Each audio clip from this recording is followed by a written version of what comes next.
3 abad, bangsa ini hidup dalam belenggu.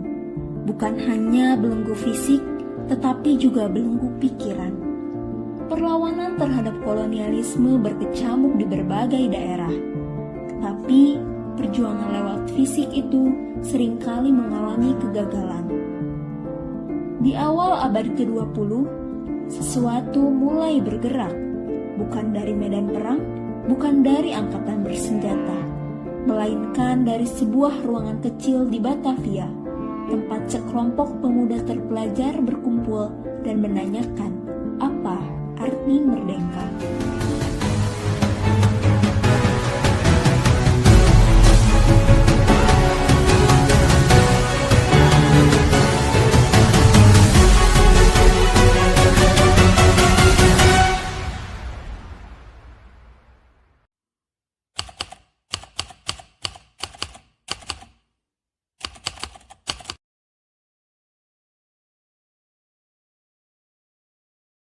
Untuk memahami mengapa tanggal 20 Mei 1908 begitu bermakna, kita perlu memahami kondisi Indonesia atau yang waktu itu disebut Hindia Belanda di penghujung abad ke-19 dan awal abad ke-20.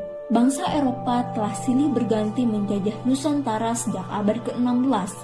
Selama ratusan tahun, kekayaan bumi ini seperti rempah-rempah, kopi, teh, gula, diangkut ke dataran Eropa. Sementara rakyat pribumi hidup dalam kemiskinan yang mendalam. Salah satu kebijakan kolonial yang berdampak besar adalah sistem tanam paksa atau kultur stelsel pada masa kolonialisme Belanda. Sistem tanam paksa yang diterapkan sejak tahun 1830 ini memaksa petani menyisihkan 1/5 lahan mereka untuk tanaman ekspor yang menguntungkan Belanda. Hasilnya, kelaparan massal di berbagai wilayah Jawa. Yang lebih menyakitkan, rakyat pribumi hampir sepenuhnya dilarang mengenyam pendidikan. Sekolah adalah hak istimewa kaum Eropa dan sebagian kecil kalangan bangsawan Bumi Putra yang mendapatkan privilege dari Belanda. Tapi ternyata, justru dari segelintir orang yang berhasil mengakses pendidikan itulah perubahan akan segera dimulai.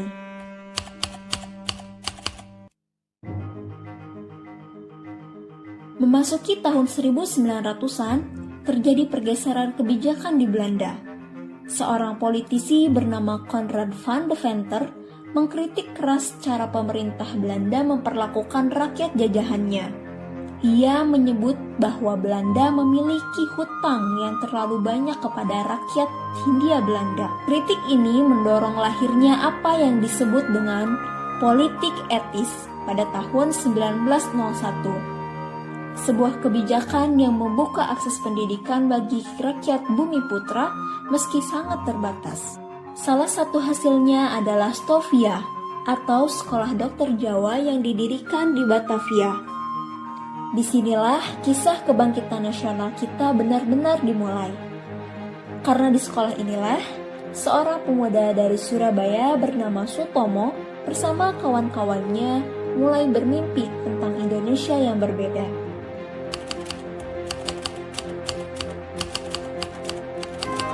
Bayangkan, seorang pemuda berusia 20 tahun, cerdas, idealis, dan penuh semangat. Ia menyaksikan sendiri bagaimana bangsanya terhimpit, tidak hanya secara ekonomi, tapi juga secara intelektual dan spiritual. Namanya adalah Sutomo.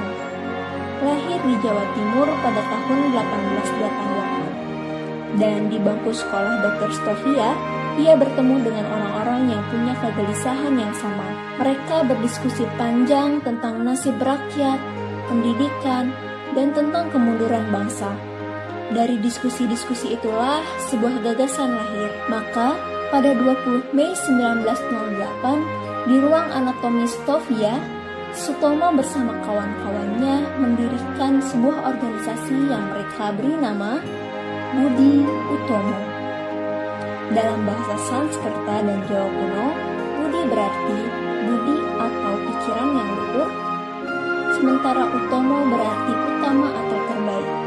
Organisasi ini berdiri atas semangat 8 pemuda Stovia, yakni Sutomo, Gunawan Mangunkusumo, Sulaiman, Gondo Suwarno, Gunawan, R.M. Gombrek, Muhammad Saleh, dan R. Angka Proyo Sudiryo.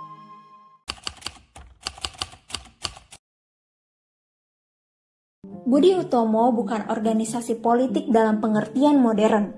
Ia lebih merupakan organisasi kultural dan pendidikan. Tujuan utamanya adalah memajukan pengajaran di sekolah-sekolah, mendorong ilmu pengetahuan dan teknologi, serta menghidupkan kembali kebudayaan dan tradisi Jawa yang mulai tergerus. Dalam waktu singkat, Budi Utomo berkembang pesat. Hanya dalam beberapa bulan, anggotanya mencapai lebih dari 1.200 orang, dan pada Oktober 1908 mereka menggelar kongres pertama di Yogyakarta. Di kongres itulah organisasi ini mulai melibatkan para priai, bangsawan Jawa terpelajar yang memberi Budi Utomo legitimasi yang lebih luas. Meski pada awalnya organisasi ini lebih terfokus pada Jawa dan Madura, semangatnya menjadi inspirasi bagi munculnya organisasi-organisasi pergerakan lain di seluruh Nusantara.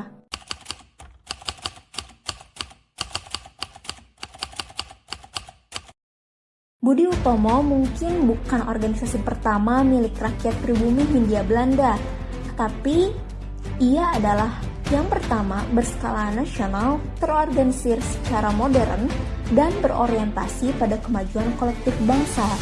Ia membuka jalan, dan dari jalan yang dibukanya ini, lahirlah puluhan organisasi pergerakan lain, seperti Sarekat Islam, Indonesia Party, Muhammadiyah, hingga Partai Nasional Indonesia yang dipimpin Soekarno.